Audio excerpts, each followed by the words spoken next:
সম্মানিত মসজিদের মুসল্লিগণ, প্রশংসা আল্লাহ সুবহানাহু ওয়া তাআলার জন্যই। শান্তি অবতীর্ণ হোক আল্লাহ রসুলের ওপর সাল্লাল্লাহু আলাইহি ওয়াসাল্লাম। সম্মানিত উপস্থিতি, আজকে আমাদের এই জুমার দিনে সংক্ষিপ্ত আলোচনা হবে জাহান্নাম থেকে আমরা কিভাবে বাঁচব। জাহান্নামের আগুন থেকে আমরা কিভাবে বাঁচব এই সম্পর্কে এক গুরুত্বপূর্ণ তথ্যবহাল বিবরণের চেষ্টা করব ইনশাআল্লাহ আজই। তার আগে জরুরি একটি কথা, সেটা হচ্ছে এই আজ শুক্রবার, আমরা সকলেই অবগত আছি শুক্রবারের দিন রাসূল সাল্লাল্লাহু আলাইহি সাল্লামের উপর বেশি বেশি দরুদ পাঠ করতে হয়। আওয়াজটা একটু কম করুন তো, আর নয়তো ঠিক করুন।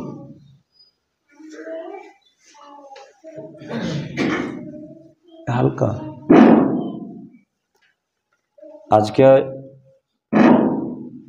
আজ শুক্রবার, আমরা সকলেই অবগত আছি এই শুক্রবারের দিন বেশি বেশি করে দরুদ পাঠ করতে হয়। আল্লাহ নবী সাল্লাল্লাহু আলাইহি সাল্লাম বলেন, পৃথিবীর মানুষ, তোমাদের মধ্যে যদি কোনো মানুষ আমার উপর একবার দরুদ পাঠ করে, খুব মনোযোগ সহকারে শ্রবণ করবেন। আদমের ছেলে মেয়েকে আমাদের নবী মুহাম্মদ সাল্লাল্লাহু আলাইহি সাল্লাম বলছেন, হাদিস সহিহ মুসলিম ও মিসকাতের, যে পৃথিবীর আদমের ছেলে মেয়ে যদি একবার আমার উপর দরুদ পাঠ করে, তো আল্লাহ সুবহানাহু ওয়া তাআলা ওই আদমের ছেলে মেয়ের উপর 10টা রহমত নাজিল করেন। আল্লাহু আকবার। সকলে বলি আল্লাহু আকবার। কথা বুঝতে পারেননি? একবার দরুদ পাঠ করলে 10টা রহমত আল্লাহর পক্ষ থেকে নাজিল হয়। সহিহ হাদিস, সহিহ মুসলিম ও মিসকাত। এখানে জরুরি একটি কথা, প্রথমে বলেছি জাহান্নাম থেকে কিভাবে বাঁচব। জাহান্নাম থেকে একটা বাঁচার বড় উপায় রাসূলের উপর বেশি বেশি দরুদ পাঠ করা। যেহেতু শুক্রবারের দিন বেশি বেশি দরুদ পাঠ করবেন, এটাই ঠিক। তবে যেমন তেমন দরুদ নয়, যেই দরুদ আমাদের নবী মুহাম্মদ সাল্লাল্লাহু আলাইহি সাল্লাম দিয়ে গেছেন, ঠিক ওই দরুদই পাঠ করতে হবে। যেই দরুদ আল্লাহ সুবহানাহু ওয়া তাআলা তার রাসূলের মাধ্যমে, মুহাম্মদ সাল্লাল্লাহু আলাইহি সাল্লামের মাধ্যমে দিয়েছেন আমাদের মাঝে, সেই দরুদই পাঠ করতে হবে। যেমন তেমন দরুদ পাঠ করা চলবে না। আব্দুল করিম সাহেব, দরুদও আবার যেমন তেমন হয়, কথা কেমন বলছেন? দরুদও কি যেমন তেমন হয়? জি, দরুদও যেমন তেমন হয়। তার মানে কথার হিসাবে, গতিতে বোঝা যাচ্ছে যে সহিহ এবং জয়ীফ যেমন হাদিস আছে, তেমন দরুদও সহিহ এবং জয়ীফ আছে। কথা বুঝতে পারেননি? আল্লাহুম্মা সাল্লি ওয়া সাল্লিম আলা নাবিয়ানা মুহাম্মদ, এটা একটা দরুদ, সহিহ দরুদ।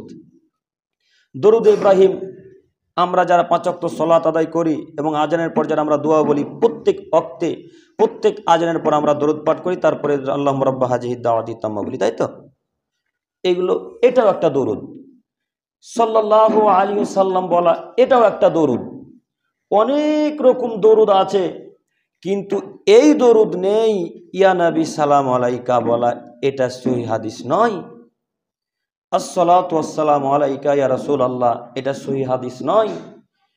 কথা বুঝতে পারেননি? ইয়া নবী সালাম আলাইকা, ইয়া রাসূল সালাম আলাইকা, ইয়া হাবিব সালাম আলাইকা, এই দরুদ আছে কি আমাদের মাঝে? আছে। এই দরুদ রাসূলের দেওয়া দরুদ নয়, এটা দরুদ আমাদের হুজুরদের দেওয়া। আমার আপনার মতো যারা বক্তা সাহেব, আমাদের মতো যারা আলেম মানুষ, যারা পৃথিবীতে ঘোরাঘুরি করে বিনা পুঁজিতে, এরা এই দরুদকে তৈরি করেছে। এটা রাসূলের দেওয়া দরুদ নয়। এই দরুদ যদি প্রতি শুক্রবার পাঠ করেন তো নেকি হবে, এই কথা মিথ্যা।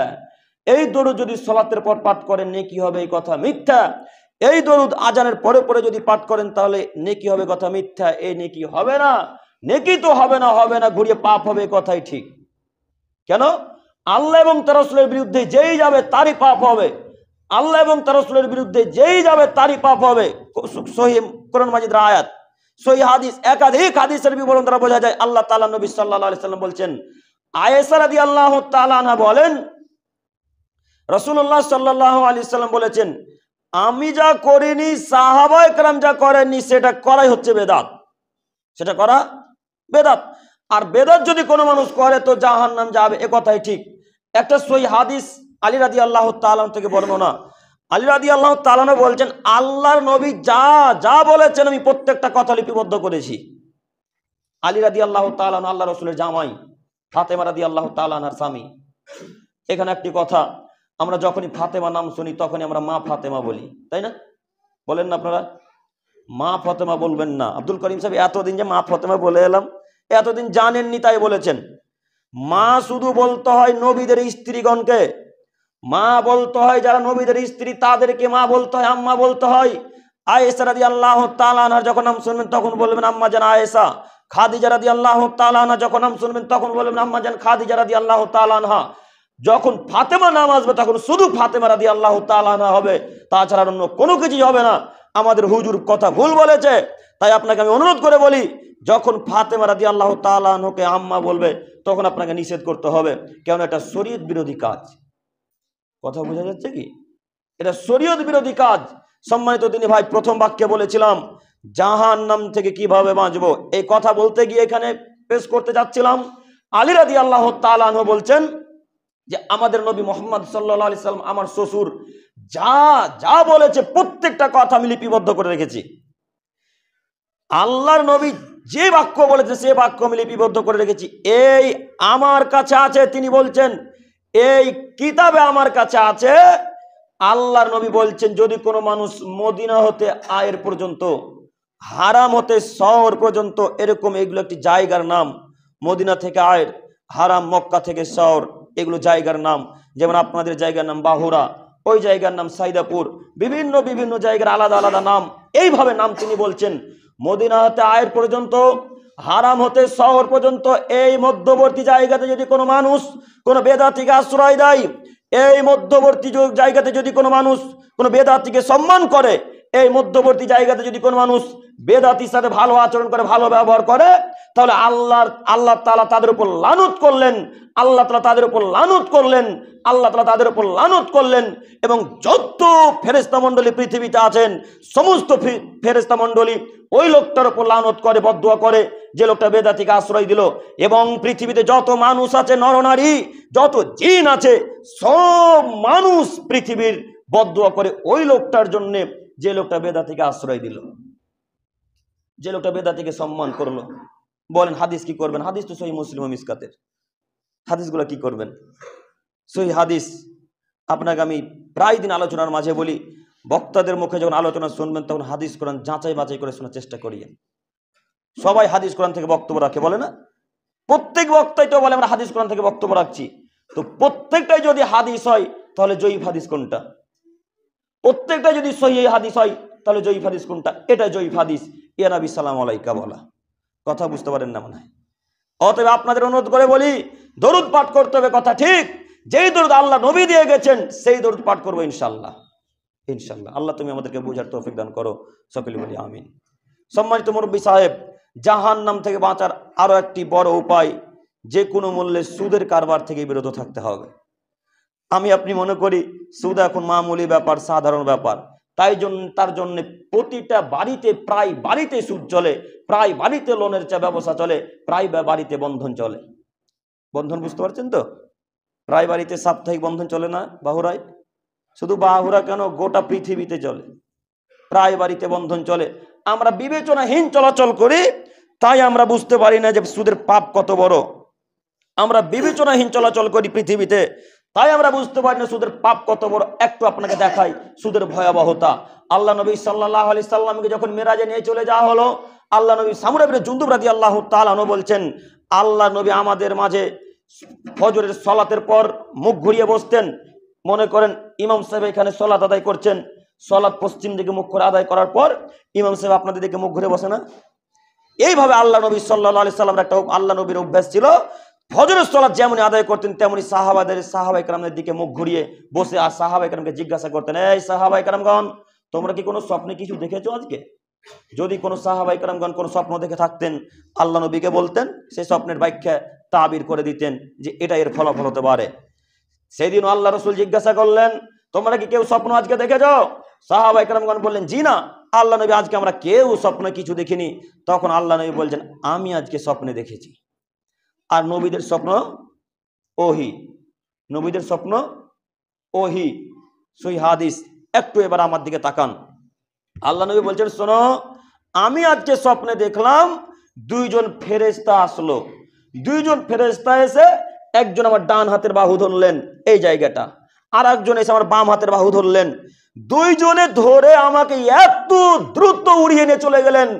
সেই জায়গার নাম সম্ভবত শাম বা সিরিয়া, যেটাকে আমরা এখন বর্তমান ফিলিস্তিন বলছি। ফিলিস্তিন জায়গা সবাই জানে, এখন যুদ্ধ তো সব সময় হচ্ছে, তাই না? এই জন্য ফিলিস্তিনবাসীর জন্য দোয়া করবেন, বিশেষ করে সালাতের মাধ্যমে। যাই হোক, এখানে আবার আসতে পারি যদি সময় থাকে। একটু আমার দিকে তাকান। আল্লাহ নবী বলছেন, আমাকে এত দ্রুত দুইজন মানুষ একেবারে শাম বা সিরিয়ার দিকে দ্রুত নিয়ে চলে গেলেন। আমাকে শাম বা সিরিয়ার কাছে যখন নিয়ে চলে যাওয়া হলো, আমাকে আকাশের দিকে নিয়ে যাওয়া হচ্ছে। আকাশের দিকে আমি চলতে শুরু করলাম, দুইজন আমাকে নিয়ে যেতে শুরু করলো। লম্বা বুখারী মুসলিমের হাদিস, এত বড় হাদিস বললে আধ ঘন্টা পৌনে 1 ঘন্টা পার হয়ে যাবে। আমি শুধু যেটা সুদের ব্যাপারে হাদিস, যেটুকু বাক্য সেইটুকু বলতে যাচ্ছি। আল্লাহ নবী বলছেন, আমাকে দুইজন মানুষ নিয়ে যেতে যেতে যেতে যেতে যেতে যেতে দেখলাম একটা লোক রক্তের নদীতে পড়ে আছে। মনে করেন এই পদ্মা নদী, এই পদ্মা নদী রক্তের নদী মনে করেন। এরকম রক্তের মধ্যে নদীতে একটা লোক হাবুডুবু খাচ্ছে আর হেলে আসার চেষ্টা করছে, সাঁতার কেটে আসার চেষ্টা করছে, পাহাড়ের সাইডে বাঁধের ধারে আসার চেষ্টা করছে। কিন্তু বাঁধের ধারে পাহাড়ে পাথর নিয়ে একটা ফেরেশতা লম্বা বড় পাথর নিয়ে দাঁড়িয়ে আছেন। বড় পাথর নিয়ে তিনি দাঁড়িয়ে আছেন। লোকটা যতবার পাহাড়ে আসার চেষ্টা করছে, যতবার উপরে উঠার চেষ্টা করছে, ততবার ওই লোকটা, যিনি ফেরেশতা পাথর নিয়ে দাঁড়িয়ে আছেন, ওই লোকটার মুখকে নিশানা করে চোট করে মেরে তার মুখকে দ্বিখণ্ডিত করে মাথাকে চূর্ণ বিচূর্ণ করে দিয়ে আবার রক্তের নদীর মধ্যে পাঠিয়ে দিচ্ছেন। আবার রক্তের নদীর মধ্যে তাকে পাঠিয়ে দিলেন। আল্লাহ নবী দৃশ্য দেখো অবাক, আশ্চর্য ব্যাপারটা কি? রক্তের নদীতে মানুষ পড়ে আছে কেন? আমরা দেখেছি পানির নদী, নদীতে মানুষ হাবুডুবু খায়, খেলাধুলা করে, সাঁতার কাটে। এই লোকটা রক্তের নদীতে সাঁতার কাটে কেন? আল্লাহ নবী জিবরাইল এবং মিকাইলকে বলছেন, মান হাউলাই জিবরাইল, জিবরাইলেরা কারা? এ লোকটা রক্তের নদীতে পড়ে আছে কেন? এ লোকটার মাথাকে চূর্ণ বিচূর্ণ করে ফাটিয়ে দেওয়া হচ্ছে কেন পাথর দিয়ে? জিবরাইল একটু বলো না, জিবরাইল একটু বলো, জিবরাইল মিকাইল একটু তোমরা বলো, এই লোকটাকে এইভাবে শাস্তি কেন দেওয়া হচ্ছে? তখন জিবরাইল মিকাইল আলাইহিস সালাম শেষ প্রান্তে গিয়ে, লম্বা হাদিসের শেষে গিয়ে আল্লাহ নবীকে বলছেন, আল্লাহ নবী শুনুন, ওই যে আপনি দেখলেন রক্তের নদীতে একটা লোক হাবুডুবু খাচ্ছিল, একটা ফেরেশতা তার মাথাকে চূর্ণ বিচূর্ণ করে দিচ্ছিল, ওই লোকটা হলো সুদখোর। ওই লোকটাকে সুদখোর, ওই লোকটা বন্ধনের ব্যবস্থা করতো। আল্লাহ নবী, ওই লোকটা হচ্ছে সুদখোর। বলেন জাহান্নাম থেকে কিভাবে বাঁচবেন? আমরা আপনারা মনে করি সুদ খাওয়া ছোট পাপ, তাই না?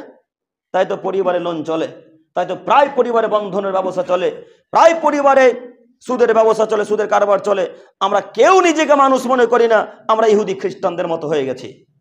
আপনি বিবেচনা করে চলাচল করেন, বন্ধনের কাজ করা, সুদের কারবার করা খ্রিস্টানদের কাজ, সুদের কাজ কারবার করা ইহুদিদের কাজ। আপনি একটু গবেষণা করে দেখবেন, দেখেন যেনারা আপনার এখানে জেনারেল শিক্ষিত ছাত্র আছেন, তাদের উদ্দেশ্যে বলতে চাইছি, আপনি আজকে গুগলে গিয়ে সার্চ করুন বা আপনি গবেষণা করুন, রিসার্চ করুন যে যত ব্যাংকিং ব্যবস্থা, লোনের কাজকর্ম কারা চালু করেছে প্রথমে। আপনাকে আজকে বলে যাচ্ছে, আপনি গবেষণা করবেন ব্যাংকিং ব্যবস্থা সর্বপ্রথম কে চালু করেছে, দেখবেন ইহুদি আর খ্রিস্টান। ইহুদি খ্রিস্টান ভালোভাবে জানে আমরা জাহান্নামে যাব। শয়তানও ভালোভাবে জানে ইহুদি খ্রিস্টান বৌদ্ধ নাসারা যত জাতি পৃথিবীতে আছে মুসলিম বাদ দিয়ে, এরা সব কোথায় যাবে? জাহান্নামে যাবে। লাসাক্কা ফিহিন্নাইতে সন্দেহের কোনো অবকাশ নেই। আজাজিল ভালোভাবে জানে, শয়তান ভালোভাবে জানে যে হিন্দুরা জাহান্নামে যাবে, খ্রিস্টানেরা জাহান্নামে যাবে, বৌদ্ধরা জাহান্নামে যাবে। তাই তো আজাজিল কখনো হিন্দুর কাছে যায় না। আমার আপনার ভাষাতে আজাজিল 14 ইলিমের পড়া। 14 ইলিম মানে বুঝলেন? আমার আপনার চাইতে আজাজিল অতীব শিক্ষিত, অনেক শিক্ষিত, তার নাম আজাজিল শয়তান। তো আজাজিল শয়তান কখনো খ্রিস্টানদের কাছে যাবে না, আজাজিল শয়তান কখনো হিন্দুদের কাছে যাবে না, আজাজিল শয়তান কখনো হিন্দু ভাইদের কাছে যাবে না। কেন? আজাজিল জানে এদের কাছে গেলেও এরা জাহান্নামে যাবে, না গেলেও যাবে। তো ওদের কাছে গিয়ে তার মূল্যবান সময় নষ্ট করতে চাই না। আমি আপনি চায়ের দোকানে আড্ডা মেরে মূল্যবান সময় নষ্ট করি, কিন্তু আজাজিল শয়তান হয়ে মূল্যবান সময় নষ্ট করে না। আমি আপনি দিন রাত চায়ের দোকানে আড্ডা মারি, কিন্তু শয়তান সময় নষ্ট করে না। শয়তান আল্লাহর সাথে ওয়াদা করে নেমেছেন, আল্লাহ তুমি আমাকে কাফের ঘোষণা করলে তো। আল্লাহ, এই ঘটনা মনে নেই আপনাদের? আজাজিলকে যখন কাফের ঘোষণা করে ঘটনা মনে আছে তো? আল্লাহ তাআলা বলছেন, এই তোকে আজকে আমি কাফের ঘোষণা করে দিলাম। তো আল্লাহকে বলছেন, আচ্ছা ঠিক আছে, তোমার কাছে আমি ক্ষমতা চাইছি, কিয়ামত পর্যন্ত বাঁচবো, যা ক্ষমতা দেওয়া হলো। আরো ক্ষমতা চাইছি, আল্লাহ আমি যেন আদম সন্তানের রগে রগে রক্তে রক্তে চলতে পারি, যা ক্ষমতা দেওয়া হলো। সেই দিন আল্লাহ সাথে ওয়াদা করে এসেছেন, আল্লাহকে বলছেন, আল্লাহ তোমার আদমের ছেলে মেয়েকে আমি দেখে ছেড়ে দেবো তারা কিভাবে জান্নাতে যায়। তোমার আদমের ছেলে মেয়েকে আমি দেখে ছেড়ে দেবো কিভাবে জান্নাতে যায়। আল্লাহর সাথে চ্যালেঞ্জ দিচ্ছেন, আল্লাহর সাথে চ্যালেঞ্জ করছেন। তখন আল্লাহ বলেন, আচ্ছা ঠিক আছে, তুই আমার আদমের ছেলে মেয়েকে যত পাপী করতে পারবি কর, তুই আমার আদমের ছেলে মেয়েকে যত বিভ্রান্ত করবি কর।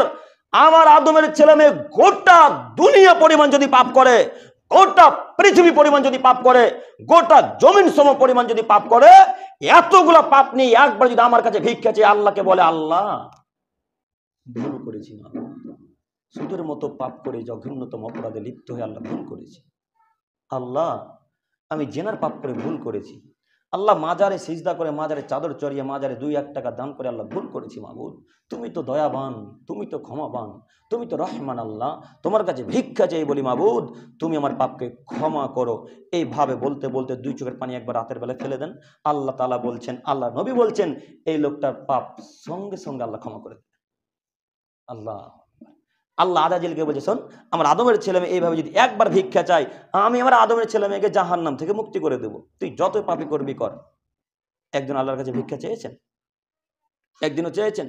হাজার হাজার আমরা পাপে লিপ্ত হই, কিন্তু একবার রাত্রে উঠে আল্লাহকে বললাম না যে আল্লাহ তুমি আমার পাপগুলোকে ক্ষমা করো।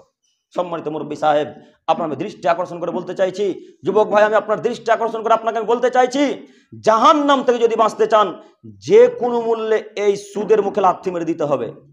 হবে না ইনশাল্লাহ? সুদের মুখে যে কোনো মূল্যে লাথি মেরে দিতে হবে, এই বন্ধনের মুখে যে কোনো মূল্যে লাথি মেরে দিতে হবে। আমরা এত বেহায়া মুসলমানের বাচ্চা মুসলমান পরিবারে জন্মগ্রহণ করার পরেও আমরা বন্ধনের ব্যবস্থা স্ত্রীকে দিয়ে দিতে পাঠাই। হ্যাঁ, বন্ধন তো নিয়েছেন আপনি, কা পুরুষ হয়ে গেছেন আপনি, কখনো কোনো পুরুষত্ব হারিয়ে গেছে। আপনাকে শতদিন বলেছি, বন্ধন না নিয়ে যদি ওই নদীতে ডুবে যেতেন, পদ্মা নদীতে, তো অনেক ভালো ছিল। কেন আপনি বন্ধন নিলেন? আচ্ছা বন্ধন নিলে মেনে নিলাম, বন্ধন নিলেন কথা মানলাম, তো বন্ধনের টাকা আপনার স্ত্রীকে দিতে পাঠালেন কেন? কেন পাঠালেন? আপনারা বাপ বেটা কবরে ঢুকেছিলেন নাকি? আপনার স্ত্রী বন্ধন দিতে গেল কেন? আপনি জানেন না স্ত্রী মহিলারা বাড়ি থেকে জরুরি প্রয়োজন ছাড়া বাড়ি থেকে বেরোতে পাবে না, কোরআন মাজিদের আয়াত। কেন আপনার স্ত্রী বন্ধনওয়ালার কাছে গেল? আপনি বন্ধনীয় সুদের মতো জঘন্যতম অপরাধে লিপ্ত হয়ে আবার স্ত্রীকে কেন লিপ্ত করলেন পাপে? বন্ধনীয় 2টা পাপ করেছেন আপনি, বন্ধন নিয়ে 2টা পাপ করেছেন। 1, বন্ধন নিয়ে সুদের মতো জঘন্যতম অপরাধে লিপ্ত হয়েছেন। 2, নিজের স্ত্রীকে বন্ধনওয়ালার কাছে পাঠিয়ে আরেকটা পাপে লিপ্ত হয়েছেন। কথা বুঝতে পারলাম না মনে হয়। নিজের স্ত্রীকে পরপুরুষের কাছে পাঠানো হালাল না হারাম? জায়েজ না নাজায়েজ? নাজায়েজ। আপনার স্ত্রীকে বন্ধনওয়ালার কাছে পাঠালেন কেন? এতটুকু মানবতা নেই? আপনারা সবাই নাকি মাস্টার ডিগ্রি পাস ছাত্র, আপনারা সবাই নাকি বিএড পাস ছাত্র, সবাই নাকি স্কুল কলেজ বিশ্ববিদ্যালয়ে পড়েন, আপনারা এতটুকু মানবতা নেই কেন? নিজের মাকে নিজের স্ত্রীকে বন্ধনওয়ালার কাছে পাঠাচ্ছেন কেন? হায়াবোধ হয় না? লজ্জাবোধ হয় না? ইতস্তবোধ হয় না? হায়াবোধ থাকা উচিত না? শরীরে যাচ্ছে সব পুজ ভরা, রক্ত নাই? রক্ত শরীরে না থাকলে জঙ্গিপুর হাসপাতালে গিয়ে সব পুজকে বের করে রক্ত ভরার চেষ্টা করিয়েন। কা পুরুষের পরিচয় দিয়ে বাহুরাতে বসবাস করিয়েন না। শতদিন বক্তব্যের মাঝে বলা আছে। কেন আপনার কন্যা আপনার স্ত্রী বন্ধনওয়ালার কাছে গেল? হায়াবোধ হয় না? আপনার স্ত্রী হারাম কাজ করে আপনি বাধা দিতে পারেন না, কেমন পুরুষ আপনি? বিবাহ করেছেন কেন? কেন বিবাহ করলেন? আপনাকে আল্লাহ নবী বলছেন, আরে কা পুরুষ তোরা বিবাহ করিস না, কা পুরুষ তোরা বিবাহ করিস না, কা পুরুষ তোরা বিবাহ করিস না। তোরা রোজা রেখে রেখে রেখে রেখে রেখে রেখে রেখে নিজের যৌন ক্ষমতাকে নষ্ট করে দিস, তোরা বিবাহ করিস না। কেন আপনি বিবাহ করলেন? কেন বিবাহ করলেন? বিবাহ যদি করতে হয় তাহলে ক্ষমতা রাখতে হবে। ক্ষমতা মানে চোখ যেদিকে ঘুরবে স্ত্রী সেদিকে ঘুরবে, তার নাম ক্ষমতা। রহিমা, বাড়ি থেকে বিনা বোরখায় বেরিয়েছো, জামা তো ভেঙে দেবো একেবারে। বাড়িতে ঢুকো, যাও, বাড়ি থেকে পর্দা করে বেরাও। এইভাবে যে স্বামী, যে মানুষ, পুরুষ মানুষ কথা বলতে পারে সে হলো পুরুষ মানুষ, আর যে বলতে পারে না সে হলো হিজড়া মানুষ। ওমরপুরে স্টেট বাসে কোনোদিন চেপেছেন? ওমরপুর স্টেট বাসে এখন দেখবেন প্রায় হিজড়ারা চাপে। হিজড়ারা এইভাবে থাবড়ি মারা টাকা চায়, কারণ তারা হিজড়া, তারা বলতে পারে না মাকে, তারা তাদের বোনকে বলতে পারে না, রহিমা আম্মু একটু পর্দা করে চলেন না কেন? পর্দা করে চললে আল্লাহ জান্নাত দিবে, আল্লাহ নবী বলেছেন, আল্লাহ তাআলা নিজে বলেছেন। তারা বলতে পারে না কেন? তারা হিজড়া, তাদের পুরুষত্ব নেই। আপনি তাহলে কি হিজড়ার চাইতেও খারাপ? আপনার পুরুষত্ব আছে, আপনি বিবাহ করেছেন, আপনার 2টা সন্তান সন্ততি আছে, আপনার কন্যাকে নিষেধ করলেন না কেন? কেন নিষেধ করলেন না?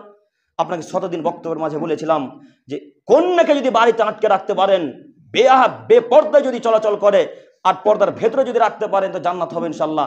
বেপর্দায় চলাচল করলে মহিলাও জাহান্নামে যাবে, আপনিও জাহান্নামে যাবেন। আপনাকে আমি অনুরোধ করে বলি, নিজের কন্যাকে সামলাতে হবে, ঠেকাতে হবে। আল্লাহ আমাদের বুঝার তৌফিক দান করুক। সকলে বলি আমিন।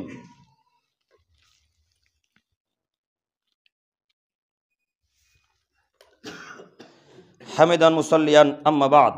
সম্মানিত মুরব্বী সাহেব, সম্মানিত আমার দিনী ভাইরা, আমি আলোচনা করছিলাম জাহান্নাম থেকে বাঁচার উপায়। এরপরের হাদিস একটু আমার দিকে তাকান।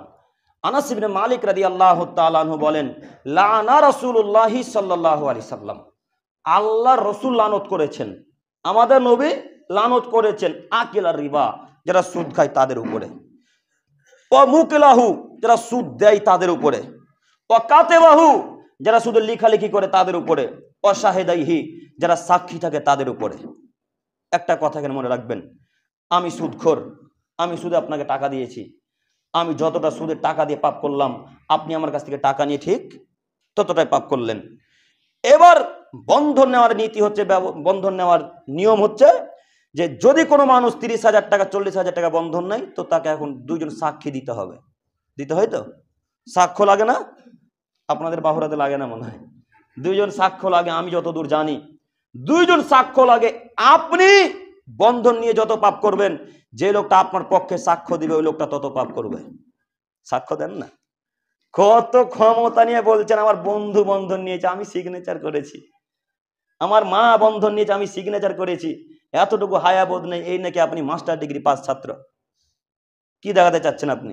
আল্লাহ নবী বলছেন সহিহ মুসলিম মিসকাতের হাদিস, যে লেখালেখি করে তার উপরে অভিশাপ, যে সাক্ষী থাকে তার উপরে অভিশাপ। একটু এখানে একটা কথা বলি, জাহান্নাম থেকে বাঁচবেন কিভাবে, আরো একটা বাণী।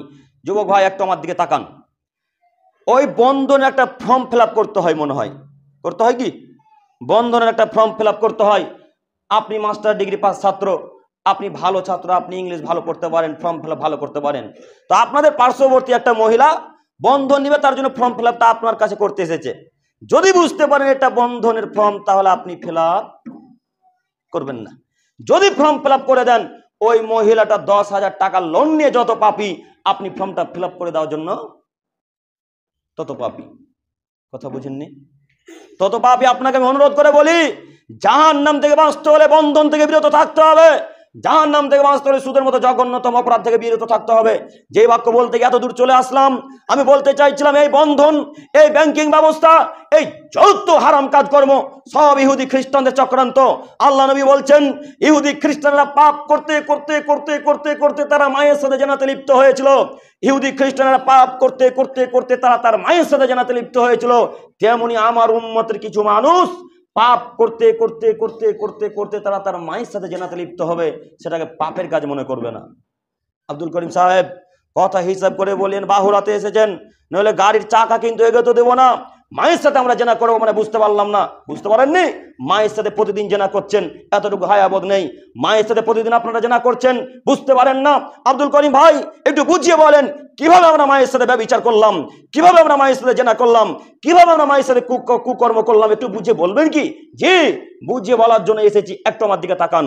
আবু হুরায়রা রাদিয়াল্লাহু তাআলা আনহু থেকে বর্ণিত, তিনি বলেন রাসূল সাল্লাল্লাহু আলাইহি সাল্লাম বলেছেন, আর রিবা উসাবুন হুমান আইসারু আয়ানকে রাজুল উম্মাহু। এই আদমের ছেলে মেয়ে তোমরা শোনো, সুদের 70টা ভাগ রয়েছে, সুদের 70টা স্তর রয়েছে।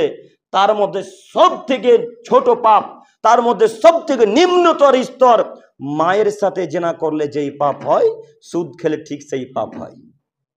হাদিস মিলল? হাদিস মিলল গো? আমি এমনি কথা বলিনি, আমি আপনাকে আরো অনেকদিন আলোচনায় বলেছি।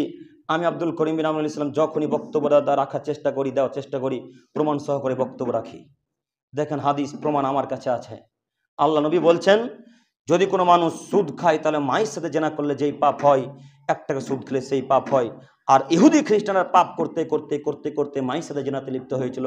আমার উম্মতের কিছু লোক পাপ করতে করতে মায়ের সাথে জেনাতে লিপ্ত হবে। এটা কি সেই পাপ নয়? এটা কি সেই পাপ নয়? এটাই সেই পাপ। আপনি বুঝার চেষ্টা করেন না কেন? বুঝার প্রয়োজন মনে করেন না কেন?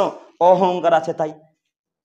অহংকার আছে তাই আপনি বোঝার প্রয়োজন মনে করেন না। তবে একটা কথা মাথায় রাখবেন, অহংকার চিরকাল টিকবে না ইনশাল্লাহ। অহংকার চিরদিন টিকবে না ইনশাল্লাহ। আমার আপনার থেকে অতীব শক্তিশালী ছিলেন আদ জাতি সামুদ জাতি। ঘটনা মনে নেই? ঘটনা মনে নেই? ওই যে বড় বড় পিরামিড, বড় বড় মিশরে যে বড় বড় পিরামিড গুলো দেখেননি ভাইরা? বড় বড় পিরামিড গুলো এখন বর্তমান যারা বিজ্ঞান, অ্যারাবিক বিজ্ঞান, বড় বড় যারা আলেম, তারা বলছেন সম্ভবত আদ জাতি সামুদ জাতি হয়তো এই পিরামিড গুলো তৈরি করেছিলেন। নইলে এত উন্নত মানের মেশিন, এত উন্নত মানের যন্ত্র, ক্রেন ট্রেন তখন তো ছিল না। ছিল কি? এই যে লম্বা লম্বা এত 2 টন 4 টন 5 টন 20 টন ওজনের বড় বড় পাথরকে ক্রেন ছাড়া কেউ চাঁটতে পারবে? পারবে না। তো তখন তো ক্রেন ছিল না, তখন তো উন্নত মানের কোনো জাহাজ ছিল না, হেলিকপ্টার ছিল না যে পাথরটাকে তুলে নিয়ে গিয়ে আকাশের উপরে বসিয়ে দিবে, বা কোনো জেসিবি ছিল না, কোনো পকলেন ছিল না, কোনো কিছু ছিল না। তো এত বড় বড় অট্টালিকা, এত বড় বড় প্রাচীর কারা তৈরি করলো? এখন বর্তমান বিজ্ঞানগণেরা এখন বলছেন হয়তোবা এই প্রাচীরগুলো, এই পিরামিডগুলো তাদেরই তৈরি। কেন? এত লম্বা দেহের মানুষ, এত শরীর স্বাস্থ্যওয়ালা মানুষ, এত মোটা মানুষ, এত লম্বা মানুষ, আল্লাহ নবী সাল্লাল্লাহু আলাইহি সাল্লামের বাণীর বিবরণ দ্বারা বোঝা যায়, কোরআন মাজিদের তাফসীরের বিবরণ দ্বারা বোঝা যায়, আদ জাতি যদি এইভাবে একটা পাথরে ঘুষি মারতেন, আদ যদি পাহাড়ে এইভাবে একটা গোতা মারতেন, তো পাহাড় চূর্ণ বিচূর্ণ হয়ে যেত। তার নাম সামুদ জাতি, আদ জাতি। এত শক্তিশালী মানুষ তারা, লম্বা লম্বা দেহের মানুষ, বিশাল চওড়া চওড়া মানুষ, এত বড় জাতিকে আল্লাহ তাআলা নিমিষেই ধ্বংস করে দিলেন। ঠিক আছে পৃথিবীতে? আছে পৃথিবীতে তারা? আমার আপনার চাইতে অতীব শক্তিশালী মানুষ অহংকার দেখিয়েছিল, ক্ষমতা দেখিয়েছিল। তারা বলছে রে আল্লাহ বলে কেউ আছে? আমরাই তো আল্লাহ, আমরাই তো সবকিছু করতে পারি। এত বড় বড় দেহের মানুষ আর কে আছে আমাদের জগতে? আর আসলে এই কথাই ঠিক, অত বড় শরীরের মানুষ তাদের সময় আর কেউ ছিল না। খুব লম্বা লম্বা চওড়া চওড়া মানুষ, তাই সমস্ত মানুষ তাদেরকে দেখে ভয় পেত। তাই আপনাকে অনুরোধ করে বলি, এত অহংকারী মানুষ পৃথিবীতে আছে না চলে গেছে? চলে গেছে। ফেরাউন আমার আপনার থেকে অতীব বদ মানুষ। এই যে আমাদের মোদি সাহেব, প্রধানমন্ত্রী যিনি, আপনি মনে করছেন মোদি আমাদের উপর যে অত্যাচার করছে, এর পূর্বে কোনো রাষ্ট্রপতি, কোনো প্রধানমন্ত্রী এরকম অত্যাচার করেনি? এরকম ধারণা আমাদের হয় না? এরকম ধারণা হয়। তো মোদি ফেরাউনের নখের যোগ্যতা রাখে না, নখের। এই মোদি, এই ফেরাউনের নখকে যদি 100 ভাগ করা হয়, 100 ভাগের 1 ভাগ মোদি তার বদের কাছাকাছি যেতে পারেনি। ফেরাউন এত বদ মানুষ, ফেরাউন এত বদ মানুষ, নমরুদ এত বদ মানুষ, কারণ এত বদ মানুষ, এত বদ সম্রাট, এত বদ রাজা আছে পৃথিবীতে? আছে পৃথিবীতে? নেই পৃথিবীতে। ইহকাল ছেড়ে পরকালে পালিয়ে দিয়েছে। আপনি কিসের ক্ষমতা দেখান? কেন ক্ষমতা দেখাচ্ছেন? আপনি তো 5 ফুটের মানুষ, 5 ফুট 7-8 ইঞ্চির মানুষ, আপনি কিসের এত রাজত্ব ক্ষমতা দেখান? সম্মানিত মুরব্বী সাহেব, মনে রাখবেন, বয়সের অহংকার, যৌবনের অহংকার খুব যত 40, 42, 50 বছর পর্যন্ত থাকবে। 55 বছর 60 বছর মাথাতে গেলে আপনি কুকড়া হয়ে যাবেন, বৃদ্ধ হয়ে যাবেন, তখন ক্ষমতা চলবে না। আপনাকে এখনই পরিবর্তন হয়ে সুদের মুখে লাথি মেরে দিয়ে এই জঘন্যতম অপরাধ থেকে বিরত থেকে জান্নাত কিনবো ইনশাল্লাহ। জান্নাত কিনবো ইনশাল্লাহ। পৃথিবীতে এসেছি আমরা জান্নাত কেনার জন্য। এরপরে আমরা আহলে হাদিস পরিবারে জন্মগ্রহণ করেছি, আলহামদুলিল্লাহ। আলহামদুলিল্লাহ বলেন। আহলে হাদিস পরিবারে জন্মগ্রহণ করা একটা খুব বড় নিয়ামত। কেন? এখন আপনাকে যদি বলতে চাই, যারা মাজার পূজারী তারা মুসলিম পরিবারে জন্মগ্রহণ করার পরেও মুশরিক। কথা বুঝতে পারেননি? মুসলিম পরিবারে জন্মগ্রহণ করার পরেও মুশরিক। আব্দুল করিম সাহেব কেমন মুশরিক একটু বুঝিয়ে বলেন। জি, তারা নামের মুসলমান পরিবারে জন্মগ্রহণ করেছে, কিন্তু আসলে কামের নয়, আসলে কামের নয়। একটু প্রমাণ পেশ করে আপনাকে বুঝাই। হয়তো বা এখানে অনেক ওই বেরেলি ভাইরা আছেন বা বক্তব্য পরে শুনতে পাবেন। আপনাকে আমি অনুরোধ করে বলি, আমার বেরেলি ভাইদেরকে, দেওবন্দি ভাইদেরকে অনুরোধ করে বলি, কোরআন মাজিদের একটা আয়াত আপনি তরজমা করেন, হুজুরকে তরজমা করতে দিবেন না। কোরআন মাজিদের একটা আয়াত তরজমা করবেন, হুজুরকে দিবেন না আপনাদের কোরআন তরজমা করতে। আয়াতটা কি? আল্লাহ তাআলা বলেন, ইন্নাহু মান ইউশরিক বিল্লাহ। পৃথিবীর মানুষ, তোমাদের মধ্যে যদি কোনো মানুষ শিরক করে, শিরক করার পর যদি মৃত্যুবরণ করে, ফাকাদ হারামাল্লাহু আলাইহিল আল জান্নাহ, আমি আল্লাহ তাআলা তার জন্য জান্নাতকে হারাম করে দিলাম। বাণী কার? আল্লাহ সুবহানাহু ওয়া তাআলা। কোরআন মাজিদের আয়াত। কই কোরআন মাজিদ? এই তো কোরআন মাজিদ। বক্তব্য শেষে আব্দুল করিমকে বলেন, আব্দুল করিম ভাই কোরআন মাজিদের আয়াতটা কোথায় আছে? আমি দেখিয়ে দিতে আপনাকে প্রস্তুত।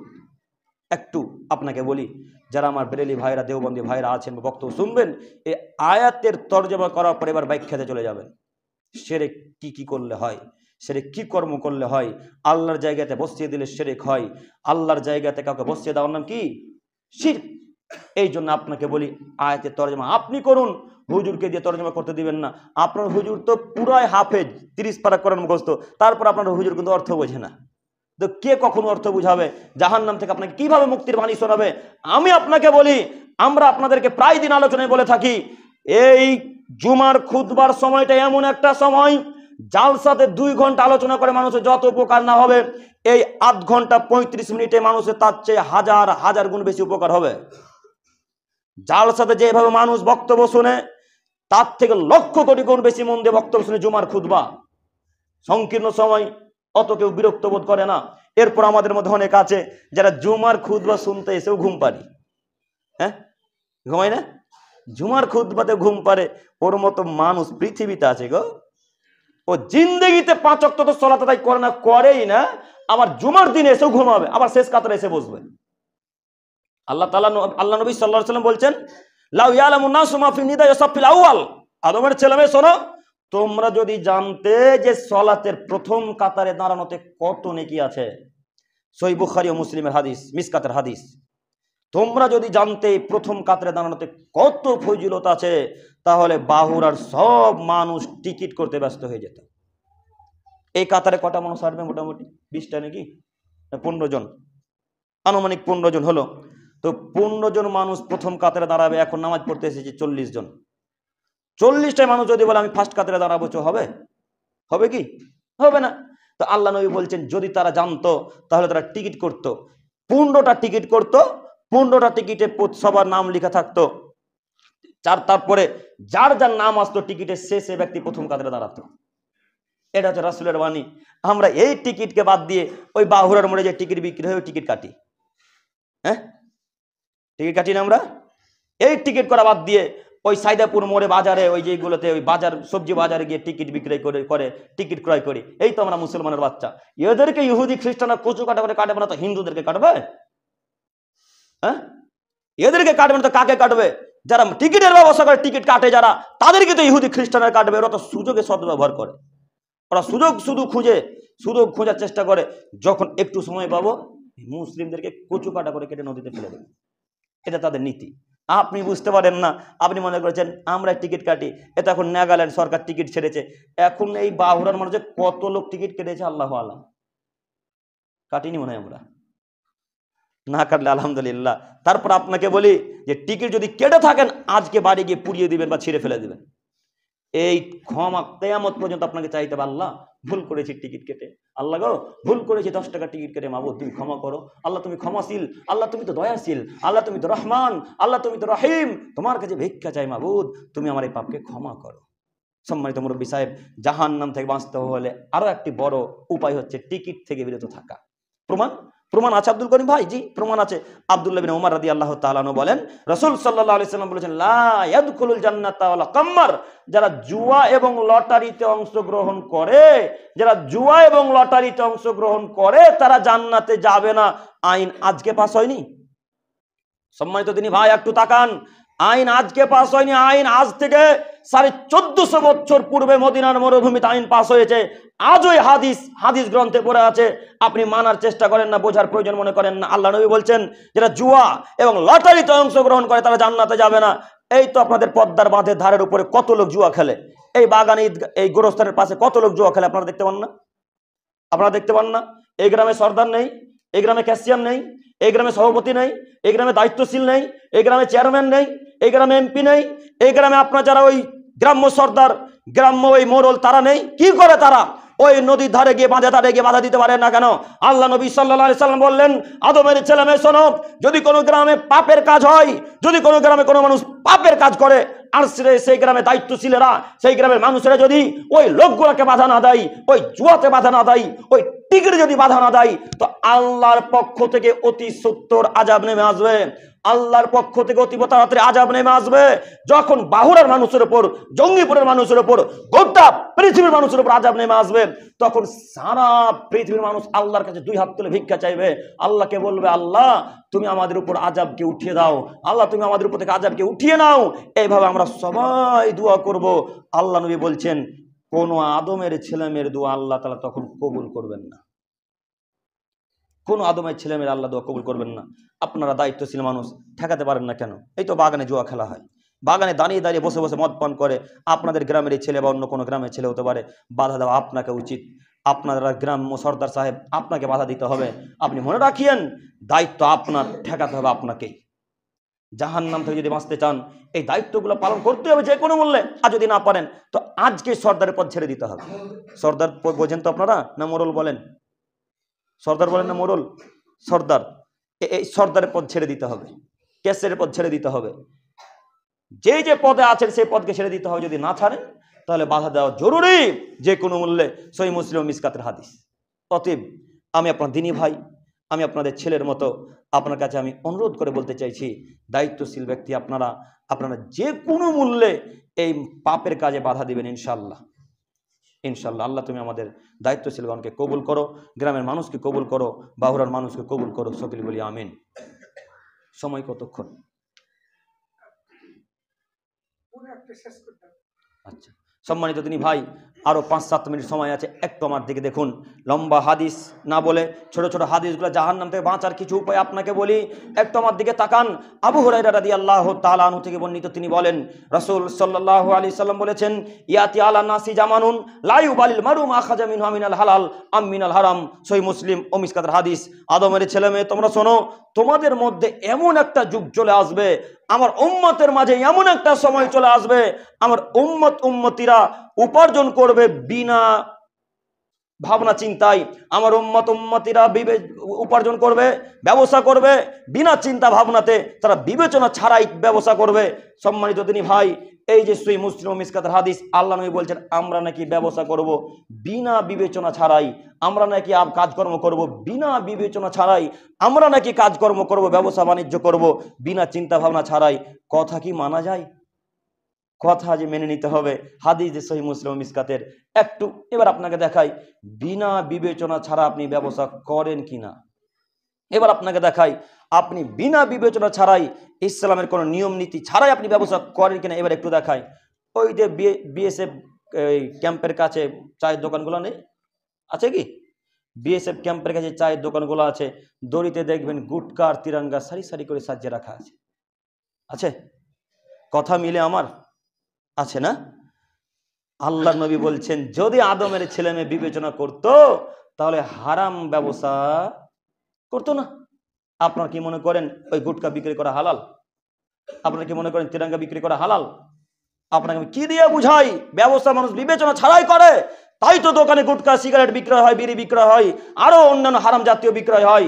আপনাকে অনুরোধ করে বলি, দোকানদার আপনারা যারা, বিশেষ করে আপনাদের দৃষ্টি আকর্ষণ করে বলতে চাইছি, জান্নাত যদি ক্রয় করতে চান, জান্নাত যদি কিনতে চান, তাহলে হারাম ব্যবসার মুখে লাথি মেরে দিয়ে এখানে উঠতে হবে। হারাম ব্যবসার মুখে লাথি মেরে দিতে হবে, জান্নাত কোশ্চিন কালে হবে না। জান্নাত হতে পারে অনেকদিন পুড়ে পুড়ে পুড়ে পুড়ে পুড়ে পুড়ে পুড়ে ছাই হয়ে যাওয়ার পরে, কালো কুৎসিত হয়ে যাওয়ার পরে আল্লাহ তাআলা হয়তো জান্নাত দিতে পারেন। আব্দুল করিম সাহেব, ওইভাবে জান্নাত যাব, পুরার পরে জান্নাত যাব। আচ্ছা, পুরার পরে যদি জান্নাতের আশা রাখেন, একটা দিন হবে 50,000 বছরের সমান। একটা দিন কত দিনের সমান?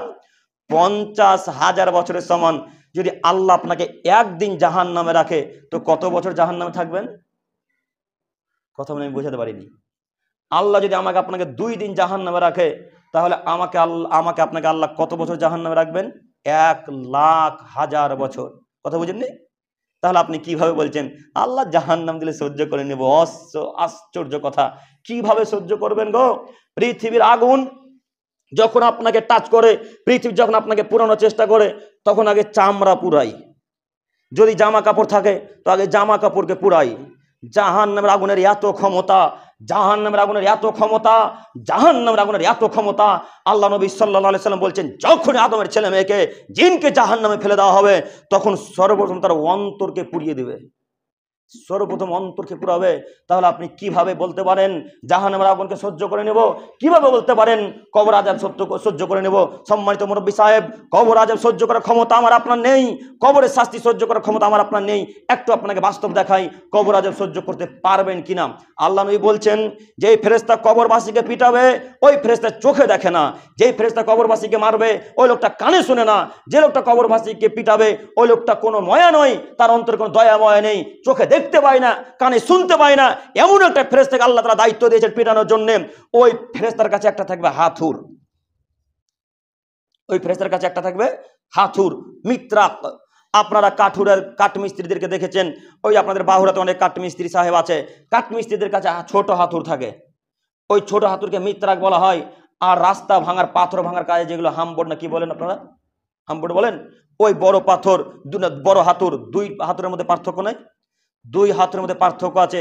তো ফেরেশতাদের কাছে যে হাতুর থাকবে তার নাম হলো মিত্রাক, ছোট হাতুর, ছোট হাতুর দিয়ে পিটাবে। তো আল্লাহ নবী বলছেন আদমের ছেলে মেয়ে শোনো, এই ছোট হাতুরের এত ক্ষমতা, এই ছোট হাতুরের এত ক্ষমতা, এই ছোট হাতুরের এত ক্ষমতা, ওই ছোট হাতুরটাকে যদি পাহাড়ের উপরে এইভাবে ছেড়ে দেওয়া হয়, টাচ করা ভিন্ন বিষয়, ছেড়ে দেওয়া ভিন্ন বিষয়, আঘাত করা আলাদা ব্যাপার, এইভাবে ছেড়ে দেওয়া আলাদা ব্যাপার, না দুটাই একই? দুইটার মধ্যে অনেক পার্থক্য আছে। এইভাবে আঘাত করলে বেশি জোরে লাগবে, আর এইভাবে ছেড়ে দিলে একটু কম ব্যথা করবে।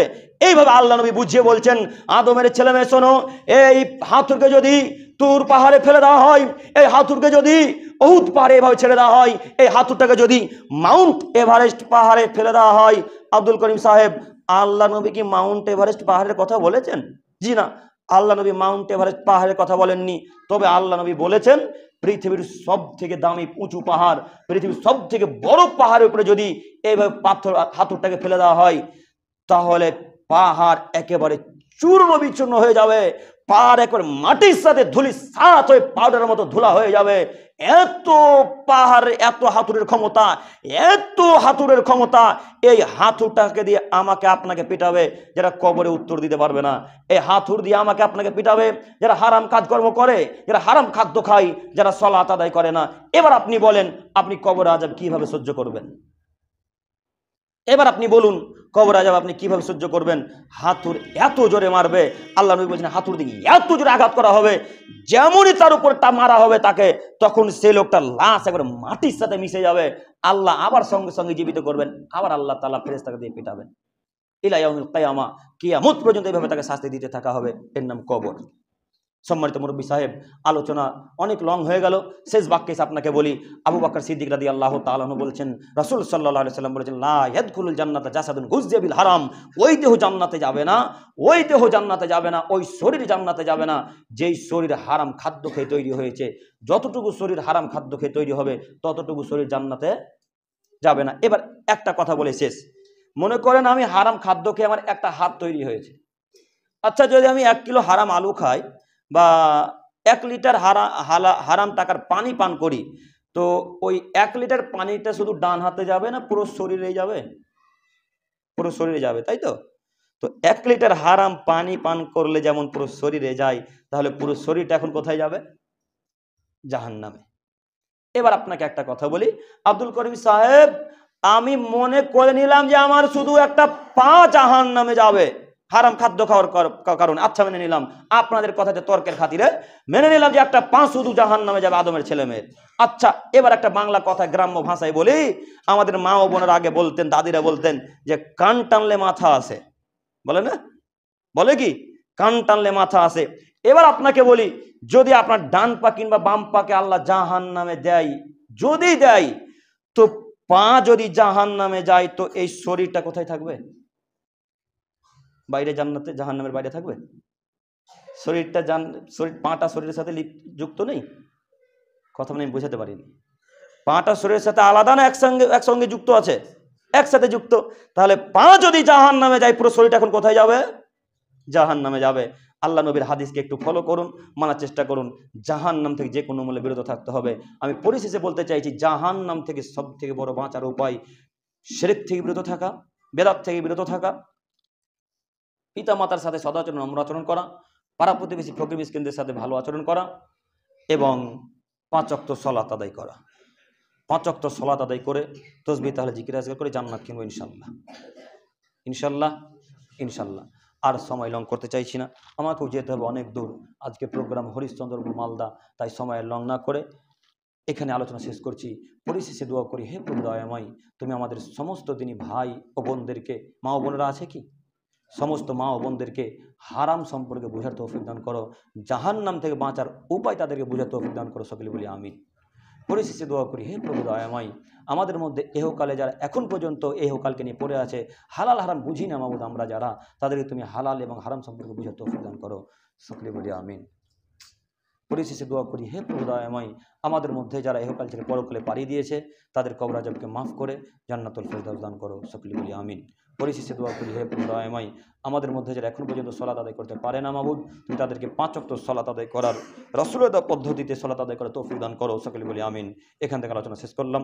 সুবহানাকাল্লাহুম্মা ওয়া বিহামদিক, আশহাদু আল্লা ইলাহা ইল্লা আনতা, আস্তাগফিরুক ওয়া আতুবু ইলাইক। আল্লাহুম্মা সাল্লি আলা মুহাম্মাদ ওয়া আলা আলি মুহাম্মাদ কামা সাল্লাইতা আলা ইব্রাহিম ওয়া আলা আলি ইব্রাহিম ইন্নাকা হামিদুম মাজিদ।